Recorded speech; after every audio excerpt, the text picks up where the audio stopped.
Welcome to the Peak News. I'm Chaim Goldman, the Watchman. You're listening to us on AM 1460 and FM 101.1, The Answer, across the entire Pikes Peak region. Thanks for joining us as we start another broadcast week, and we always start with Back to Work Mondays, business and culture on Mondays. We roll into government and politics on Tuesdays, faith and family on Wednesdays, media and education on Thursdays.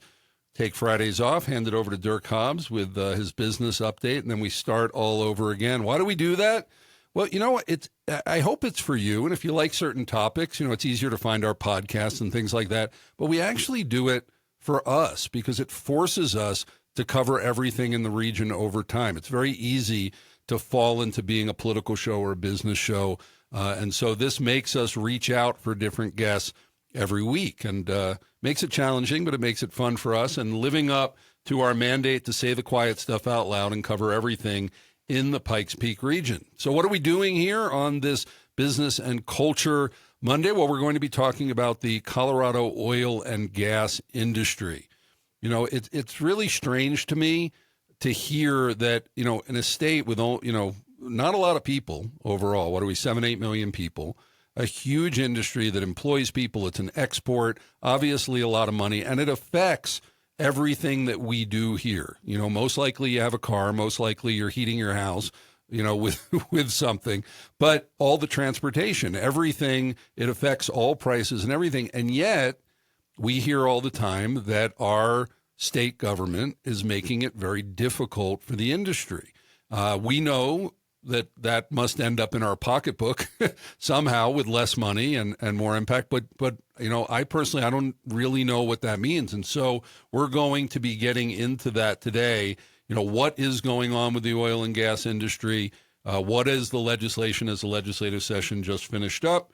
And how does that impact us? And we'll be introducing our guest in just a little bit. But I always set the vision for the Peak. Speak the vision over and over again, especially at the beginning of the week. Why do we exist?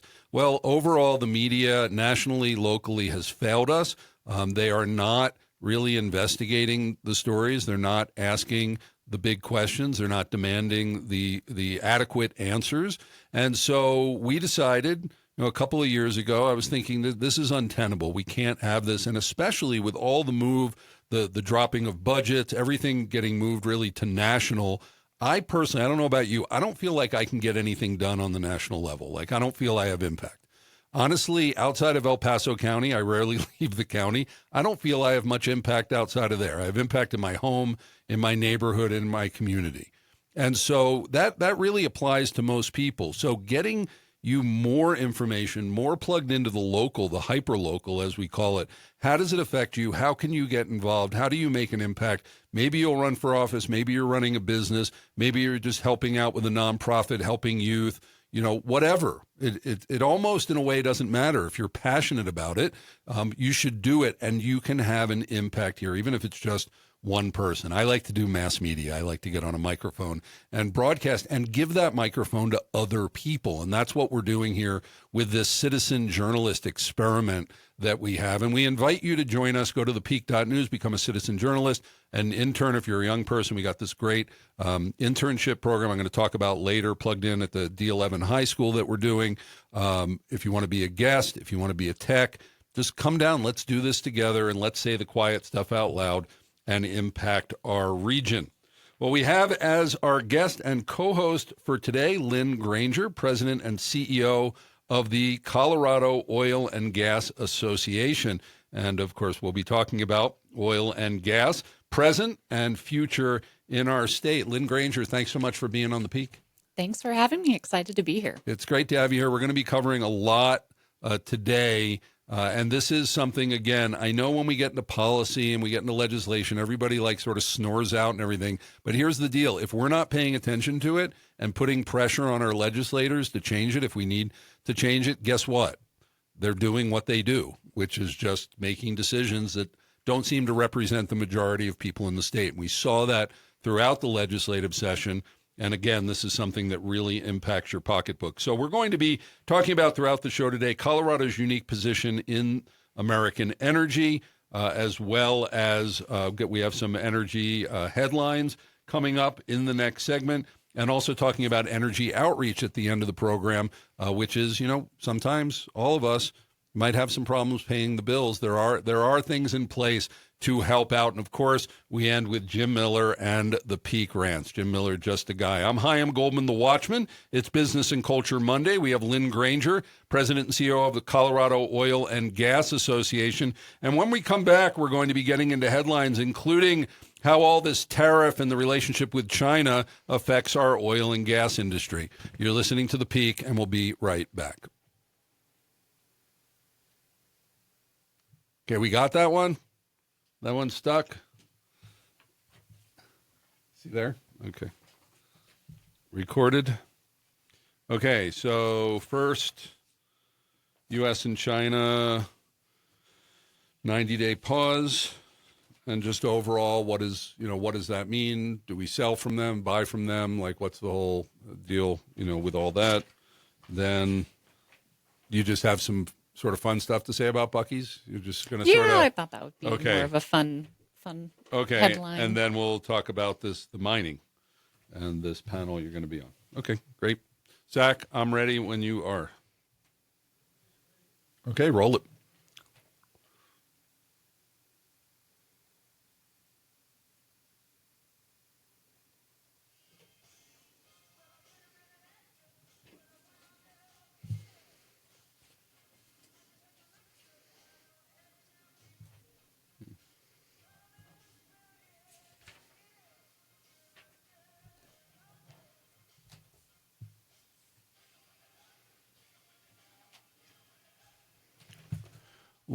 Welcome back to the Peak News. I'm Chaim Goldman, the Watchman. You're listening to us on AM 1460 and FM 101.1, The Answer. It's Business and Culture Mondays, and we have as our guest for the hour Lynn Granger, President and CEO of Colorado Oil and Gas Association, and we're going to get into some headlines here that are connected to this, as we do. We always, unless there's some really big major item, something that just happened, like, I don't know, some illegal nightclub gets busted with a bunch of illegals in it or something like that. We don't go off script. We like to sort of follow this continuity throughout the program. So, Lynn, you ready? I am. Ready? Okay. So, first headline: U.S. and China reach a deal to slash sky-high tariffs with 90-day pause. So, heard Donald Trump bragging about this over the weekend, and what is going on right now? There is a 90-day pause as they will continue to come up with a more substantive agreement. But this is something,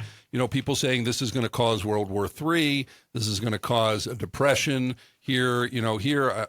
Personally, I think that this is good. I think that this is something that needs to happen because we need to get back to where it is America first. I think every country should think about itself first.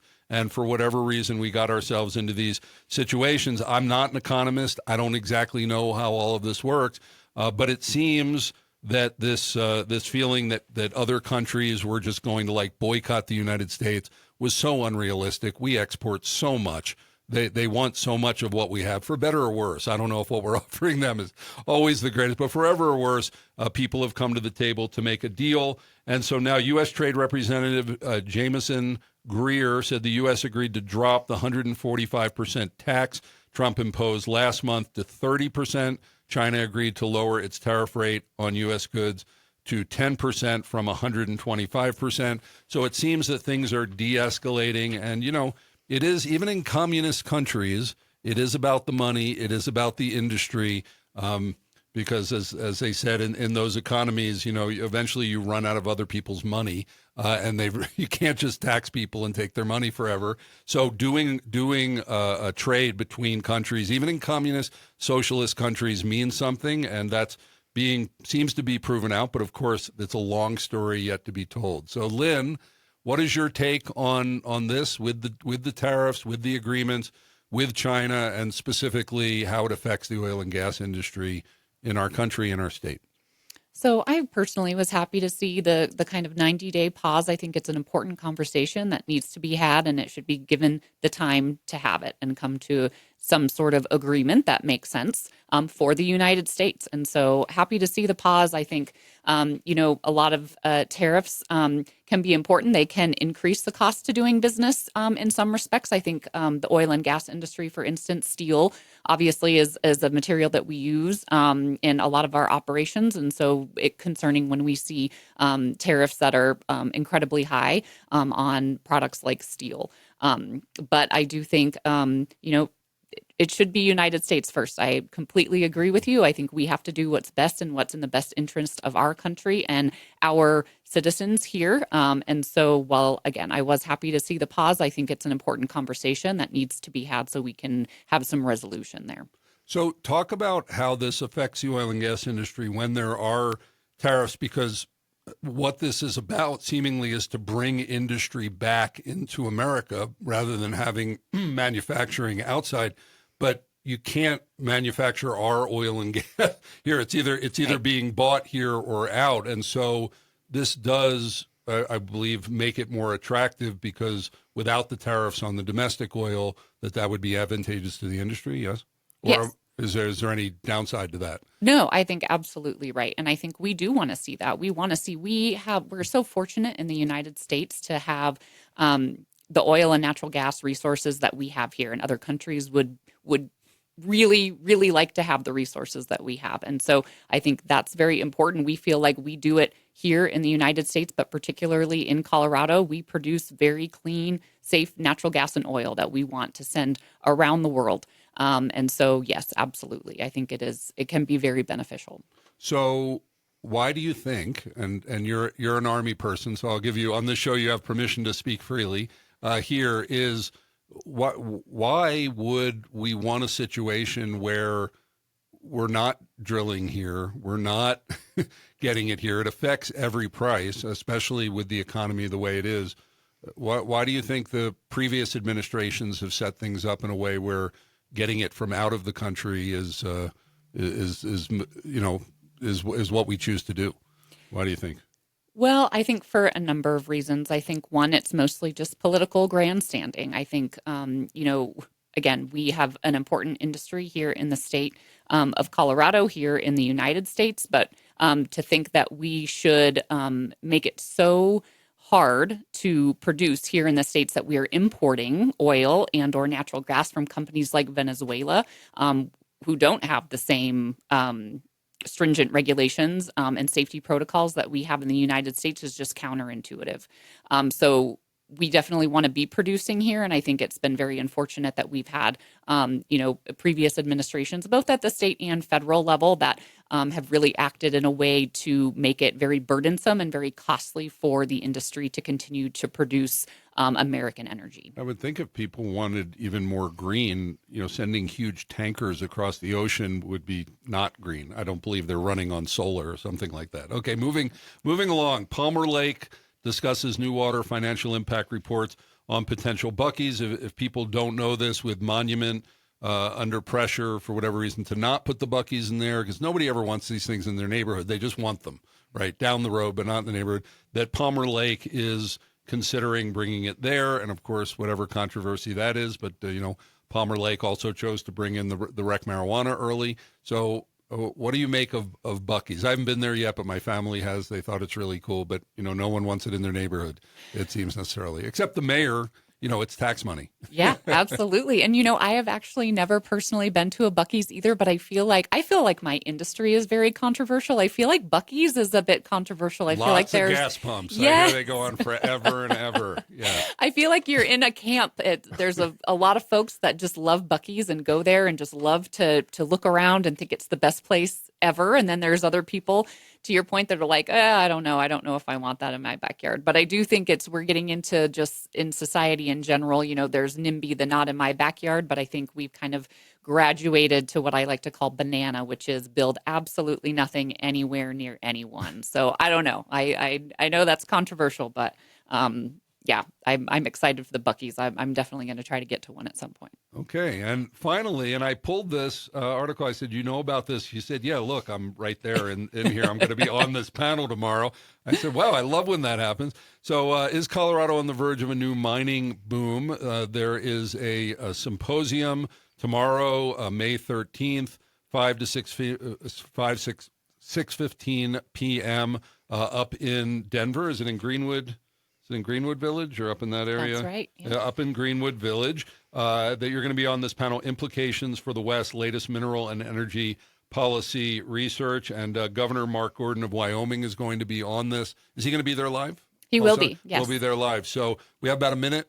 Tell us about this event. So I think it's just super interesting conversation. I always love to talk about the future of oil and gas here in the state, and across the West. I think the mining conversation is very important. Obviously, we were just talking about the tariffs. I think one of the main items is the rare earth minerals that we get from out of country, and I think we have a great opportunity. Again, we're so fortunate to have so many great natural resources here in the United States, and I think we have to look at every opportunity that we possibly have in order to mine and drill for those resources and really source these things from inside the United States. Okay, and if you're interested in this, you can go up live and attend 5 to 6 p.m. up at the AMG Dome. It's going to be moderated by Vince Bizdek of the Gazette, and it's going to be live streamed at denvergazette.com and coloradopolitics.com, but otherwise 6295 Greenwood Plaza Boulevard. Well, that's our headline segment. When we come back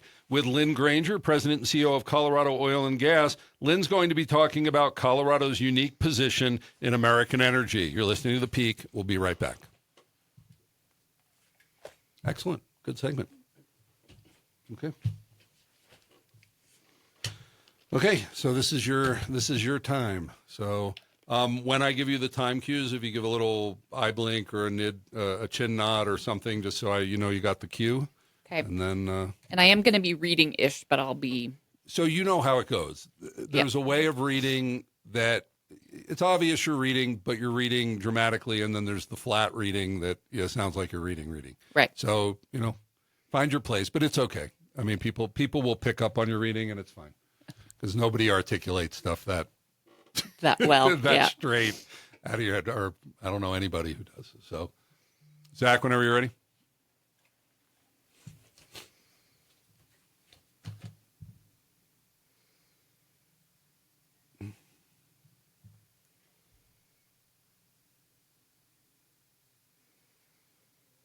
Yep.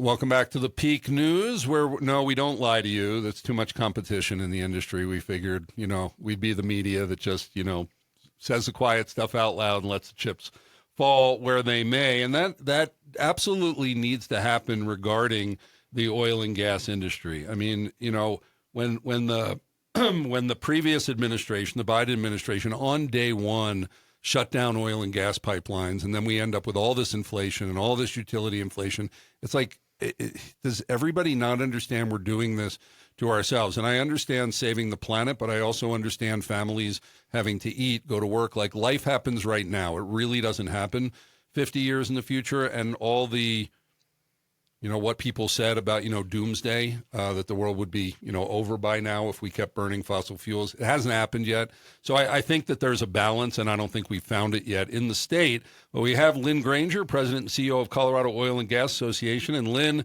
right now is talking about Colorado's, because that's where we are, unique position in American energy. Lynn Granger. Thank you. And I really want to start with the human reality behind the energy debate, because I feel like that really often gets lost in the noise of very polarized conversations, right? Most of us do not wake up living on the fringes of energy policy debates. We're focused on family. We're focused on getting ready for work, dropping the kids off at school. We just expect that when we flip a switch, our lights come on, that affordability, that reliability is incredibly important. When we go to adjust our thermostats, when it's too hot or too cold, here in the great state of Colorado, that our homes are going to be comfortable for us and for our families. And so I think that gets lost a lot, and it's unfortunate because I think a lot of people don't understand. Colorado stands as the fourth largest oil producer in the nation and eighth largest. We bounce around 6, 7, 8 for natural gas production as well. That really places us among the nation's energy leaders, providing very vital resources, again, that heat our homes, power businesses, fuel our transportation. I think what makes Colorado's oil and gas industry very unique isn't just how much energy we produce, but the way we produce it. We produce it cleaner and safer than almost anywhere else in the world. Again, we're very fortunate to have the Denver-Julesburg Basin. It's one of our state's primary production regions along the Front Range. It also has one of the lowest carbon intensities nationwide, and that's according to Enverus. That's an independent energy data analytics company. So it's not just coming from the industry, that those are third-party organizations. I'll also say that the Colorado's governor, our own governor, Jared Polis, has also publicly acknowledged that our industry is not only meeting our greenhouse gas reduction goals, but compensating for shortfalls in other sectors, which is absolutely amazing. I think that we demonstrate daily that responsible energy development can, in fact, coexist with communities and environmental stewardship. I don't think we need to choose between the two. I think we've proven that here in Colorado, we can have both, and we can do both very, very well. I'd also say that it's important to note that progress didn't happen by accident. It's a lot of hard work and dedication by our fellow Coloradans who work in this industry. That's led to a lot of technical innovation, a lot of operational excellence, and a commitment to continuous improvement in our environmental performance, which means a lot to our industry, particularly here in Colorado. And I think we also have to really realize that we are going to need more energy in Colorado, in the United States, in our world, and not less. I think by 2050, we will need 50% more energy than we are using today in 2025. And that's because of data centers. AI is big. And so we are going to need more energy, not less. And I think, from our perspective, it's absolutely an all of the above solution to our energy future, but it can't be a none of the below. We can't say we're going to get all of this energy and none of it's going to come from the natural gas and oil industry. That's not realistic. And what that does is it leads to very unrealistic conversations in our state, in our communities, at our legislature. It's not reasonable. And so we really want to focus on having very reasonable conversations about what our energy future looks like and the fact that it's a mix of a lot of different things. But you can absolutely bet that the basis of that will be natural gas and oil for a very long time to come. When did the state sort of turn against the industry? When did this happen? I mentioned, again, I think folks did not realize fourth in the nation for oil production. And I think because that was occurring in very rural locations across our state. So kind of out of sight, out of mind. And so I think a few things, people started moving into the state and that creep started happening. And so they were getting closer to where production is occurring. And I think that, again, we talked about NIMBY a little earlier. I think that was what happened. All right. You're listening to The Peak. That was Lynn Granger, President and CEO of Colorado Oil and Gas. When we come back, we're going to be talking to Lynn about the legislation that is making it more difficult for this industry. We'll be right back. Okay. Excellent. That was good. You didn't read. You just you riffed off it. It was real good. Okay, great. That was good. No, that's perfect. Okay. Because you had it in front of you, but you said it. So it was really good. I'd never tell you were reading. Okay, great. That 4 minutes did very quickly. Yeah, it does. I think I probably have 20 minutes. It does. It does. Okay.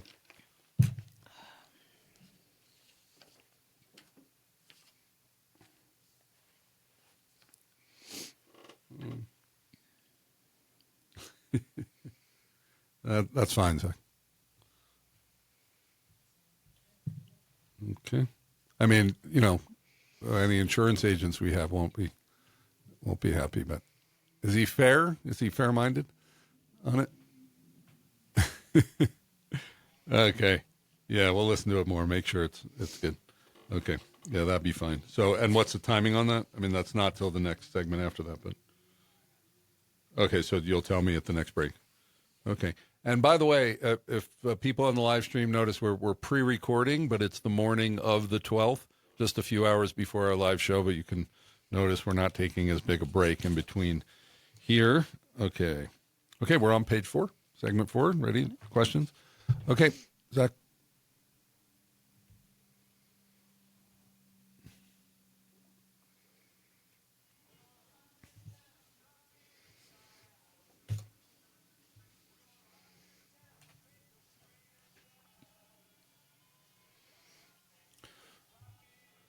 Welcome back to the Peak News. I'm Chaim Goldman, the Watchman. You're listening to AM 1460 and FM 101.1.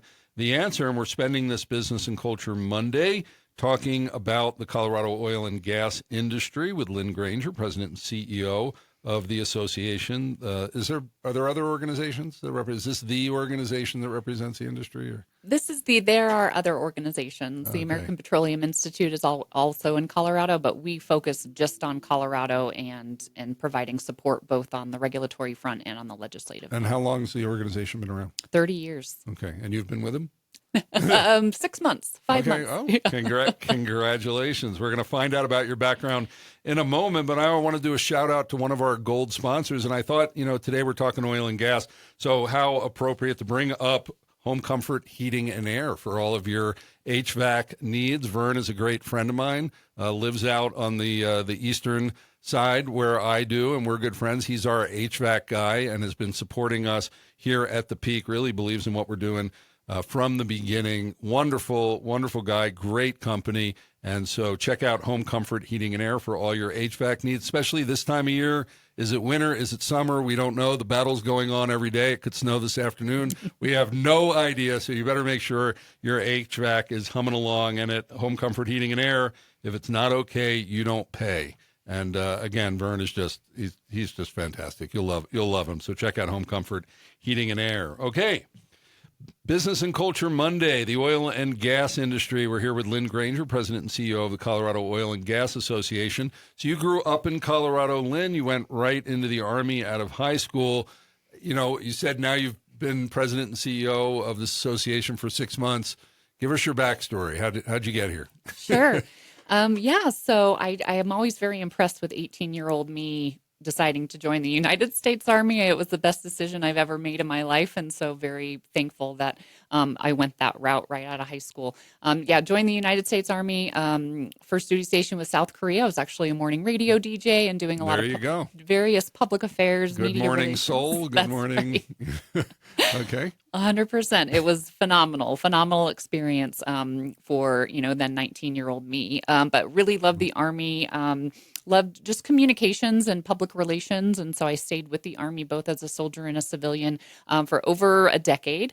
Spent a few years in South Korea, almost 7 in Germany, and then decided I really wanted to come back home. I've got 3 boys, wanted to raise my boys back here in Colorado. So joined the state and worked for the Colorado Department of Revenue for a little while, and then went over and worked at Colorado Concern, which is a membership organization that is CEO based and really focuses on kind of broad business policy issues in the state. Obviously, when I was there, one of them was the natural gas and oil industry that we have. And so was recruited from there to work for the American Petroleum Institute, did that for about 5.5 years, and now moved over to the Colorado Oil and Gas Association. And just super excited. This industry is amazing. It's been such an honor to represent them here in Colorado and across the country. And so that's how I got here. Okay, fantastic. So it's common knowledge that that legislation in the state is making it more difficult for our oil and gas industry, but I think most of us don't really know past that what that means. So fill us in from your perspective. How is the state making things more challenging for the industry?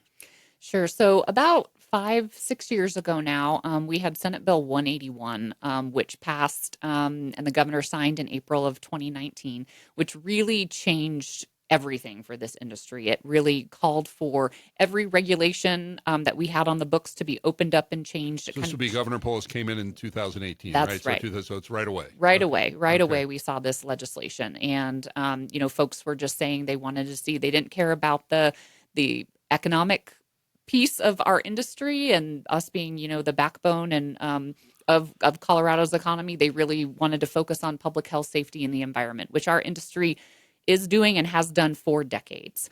And so this legislation really opened up every regulation on the book. We have been in about 40 or so very major rulemakings over the last several years. And to put that in context, a different oil and gas producing state, maybe we'll see one rulemaking a year, and we've done 40 over the last 4 to 5 years. So that's significant. And what that has done is really created an environment that is very unstable and uncertain for our industry. They don't know what to expect really on the regulatory front because rules are just changing all the time. They definitely don't know what to expect over at the legislature because that changes, and we just see I'll say good ideas, and I have that in air quotes, that really don't do much in the way of protecting public health safety and mitigating environmental impacts, but instead make it very burdensome and very costly for our industry to operate here in the state. So why would a state do this, especially one, we just, we have a $1 billion budget shortfall. Obviously, there's tax money, jobs, all of these things. We're known for it out here. In your opinion, why would a state turn against an industry like this? That's a great question. I think particularly because some of the authors of legislation that we have seen have publicly said we have the most stringent regulations. Like, that is not a debate. So it's admitted to. It's admitted, yes, that we have some of the most stringent regulations in the United States, if not the world, around our industry. I think at the end of the day, you have very far left-leaning environmental organizations that don't want to compromise. They don't want to see things safer and more conscious of environmental impacts. They don't want our industry in the state, period, regardless of how safe and how clean we can do it here. And I think that is at the crux of the situation. So ideological. Oh, absolutely. So in this regulatory environment, what can still be done to grow the industry? Obviously, you use the word instability. That is not good for attracting money here. But there's obviously a lot of oil and gas underground. So it's lucrative. People get here. Let's say the legislation doesn't change. I know you'd like to see it change, but if it doesn't, what can the industry do to keep growing and keep providing it, and possibly even bring the prices down? Is that even possible?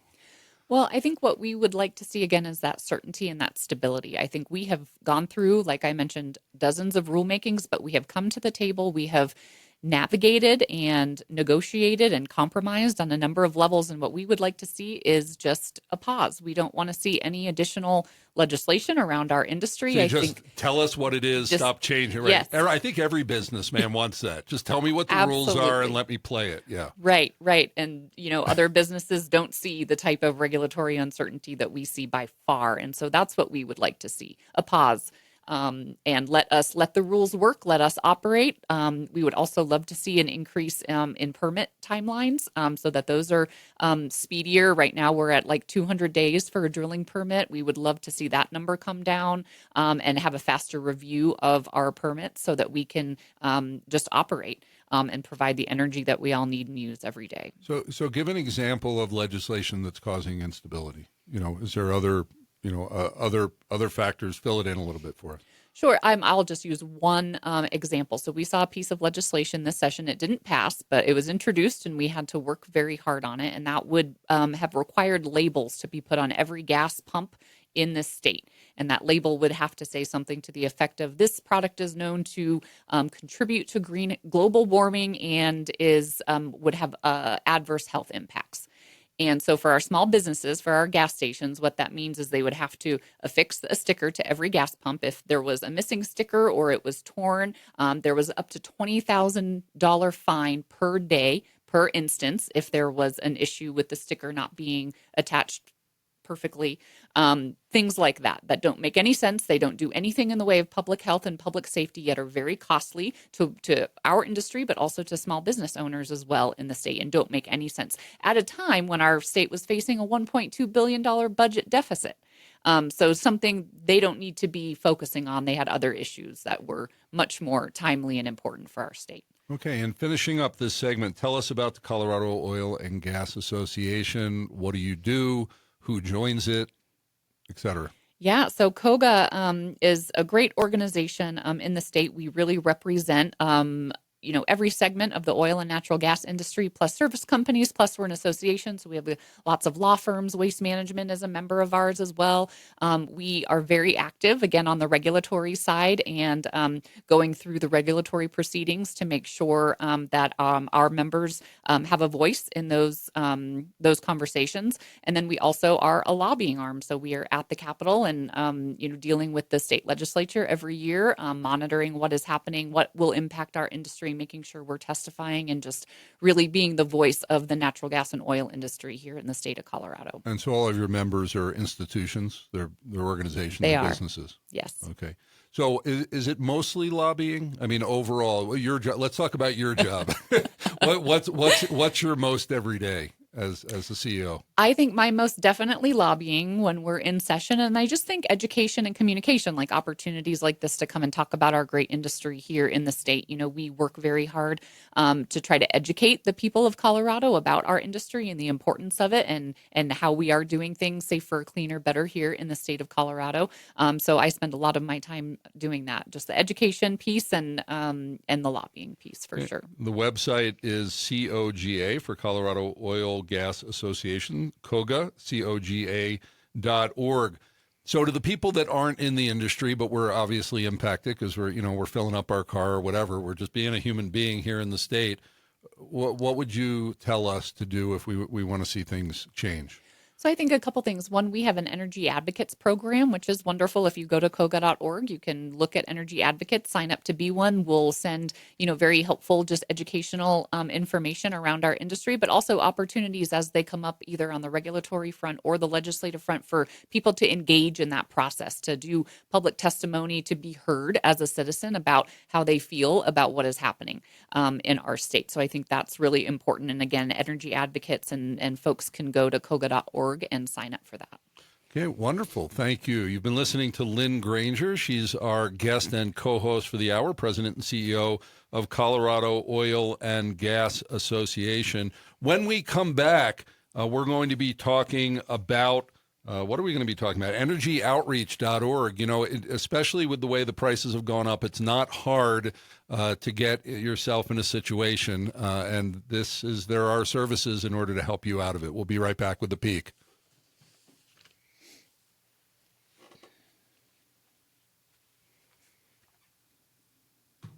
Hold 1 second. Hey, Zach, I didn't get the 30-second music at the end there. Yeah.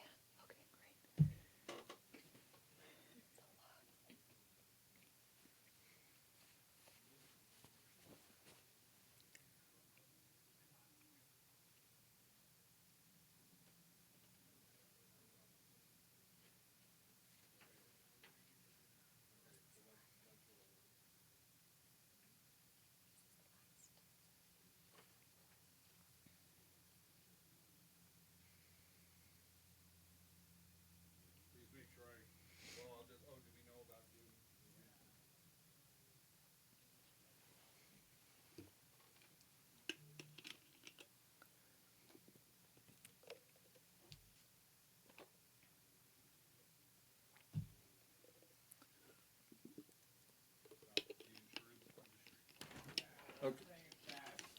Okay. But we don't have to roll, Jim. So let's just finish this segment, and then you can put that in after. And what? What? Oh, we're out of time. Like we're hitting 12 when we're supposed to be done. So we'll miss it from the live stream today. It's just not I am ready to go. You ready, Lynn? Yep. Okay. So this again, we have about 4 minutes or so of content here, and we don't get music on this because I have to throw to a pre-recorded content. So when I do wrap up, we got to make sure we do. You've been good with that, but I'll make sure. Okay, Zach, whenever you're ready.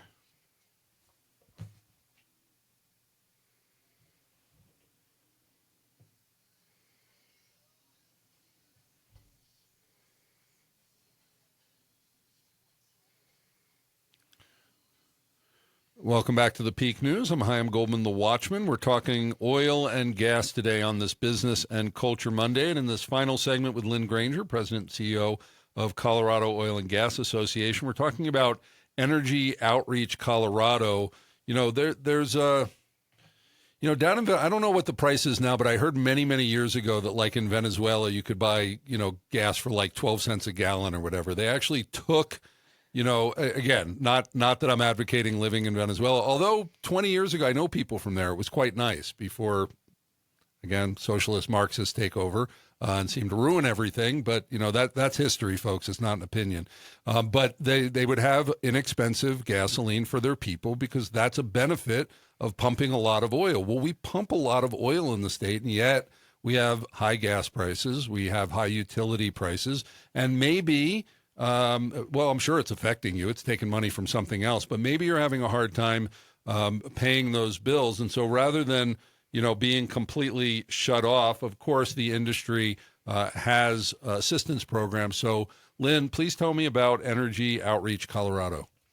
Yeah, Energy Outreach Colorado is a really great organization that a lot of COGA, the Colorado Oil and Gas Association members, support. We do different fundraisers and different things throughout the year to try to raise money for this organization. They provide energy assistance. So in the way of, energy bills and things that Coloradans are facing, I think, there's a growing demand of energy and our regulatory environment is very complex. And I think one misnomer is that oil and gas companies set prices. It is a global commodity, so we do not set prices. So we're not responsible for what you're paying at the pump or what you're seeing on your energy bill. But prices are high, and Coloradans are definitely feeling that cost of living crisis. And so Energy Outreach Colorado is really wonderful. They have actually seen about a 40% increase in households unable to afford utility costs. And that's huge. It's huge. And that was in 2023 alone. So that's a huge number. It's a great organization. They work very hard to be able to help Coloradans that are struggling. And so would definitely recommend, if folks are having, some struggles and some issues paying their bills, to reach out to this organization and see if they would qualify to get some assistance. Do you know enough about it to know how it works and like percentages and things, how they work? I do not know, just that there's definitely a demand for their services and support. So let's finish up because, let's give the website for that, energyoutreach.org, energyoutreach.org. I know when we had, I don't know if it was the same, I think there's something within Colorado Springs Utilities also. They do have a fund for that also. So if you do need assistance, reach out. It's unfortunate. I don't know how long the industries can carry themselves through this stuff. This is obviously not a long-term solution, going up 40% a year. Something's going to break, and hopefully it's the legislation and things that would make things cheaper. What do you make of, we have about a minute left, of the current federal administration and their attitude toward the industry? Is there still a real firewall here in Colorado, or can on the federal level, can that help us here? I'm hopeful that it can help us. I think we definitely need to unleash American energy. Bottom line, period. End of the day, we need to be producing as much energy as we can here in the United States, and we should want to produce a lot of that here in Colorado because, again, we do it safer and cleaner than anywhere else. And we didn't even bring up the national security issue of that under the previous administration. We're selling strategic reserves. What happens if there's a war, and you need oil? It was sold off. It was used to bring down prices. That's all artificial. That's the kind of stuff I don't think we want from government, definitely not for the long term. So it's very strategic, selling oil to other countries as opposed to needing to buy oil from countries that, let's face it, a lot of them do not like us or would love to to dominate us. So this is a big deal, and we've barely scratched the surface. But Lynn, maybe we can do a regular segment about the industry here on the Peak. Love to. So thank you for being on, Lynn Granger, President and CEO of Colorado Oil and Gas, the website coga.org. And now, Jim Miller, Just a Guy, and the Peak Ranch. Jim is ranting about the insurance industry today. Okay. So I'm just going to do my close, and or I can maybe just a final thing, and you guys can go because I'm sorry we ran over. Oh, yeah. The package that I gave you there, Yep. the bound thing, that's all about us. And everybody on the live stream, this is our after conversation usually when it's off. But that's all about us, including our sponsors and advertisers and stuff. So I don't know if you have the wherewithal to support something like this, but we're completely supported by local businesses, and that's the way we want to, and ones that believe in what we're doing here. Obviously, we're, as partners, we've been on since January of 2024. So it's still quite an experiment, and we're doing this. This is in the back of the book there. I'm going to be teaching at D11 broadcast journalism ethics tied into an internship here at the station and doing the show. So we're giving practical training to youth so that they'll not be activists, not learn to be activists or influencers, but to be journalists. So this is something that we're doing to try to take the media back for we the people before it gets taken over, because the news is drying up in a lot of places. And so this is sort of how do we deal with the fact that we're not getting the information that we need. So, and also as citizen journalists, we'll invite you.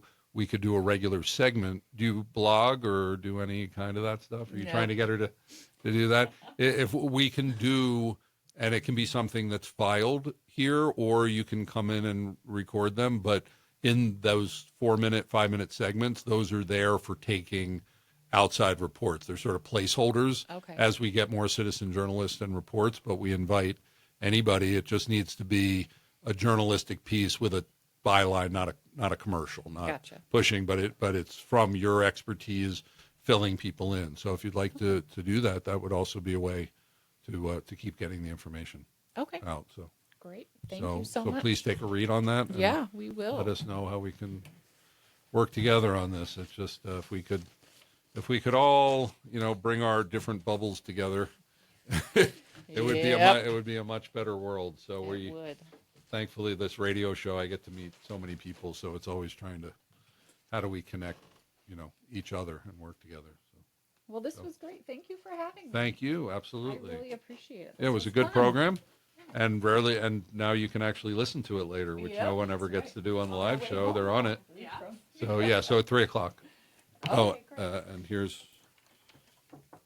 Did you want to take a picture real quick before? Here's a card. Head out. Here's a card. And then this is also just. Only have one of these in my pocket. Yeah, like pose. This is also just a generic one for the peak. Okay, so we're going to pretend.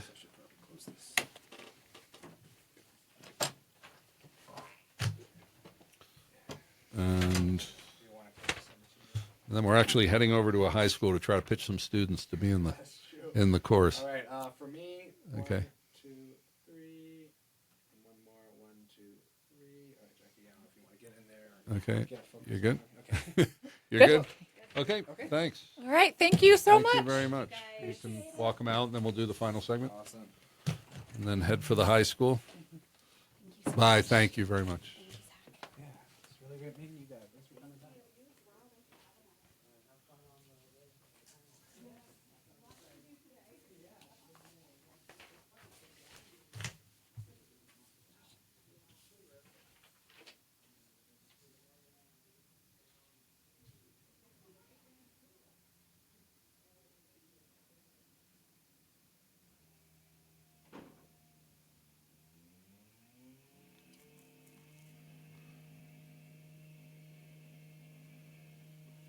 All right, I'm gonna need some time after to dub it all in and stuff and edit. So we need to do this thing. I don't know that we can film it in the high school, but you can bring it and ask. Okay. Ready?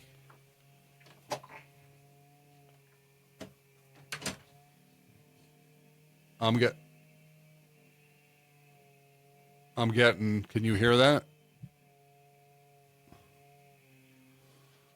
Well, can you put it on your headphones and see if you can hear it coming from in here?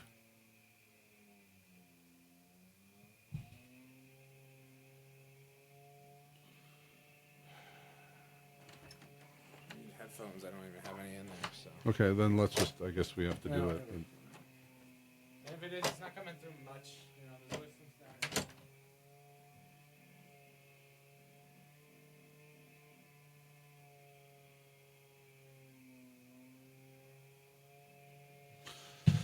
I am ready.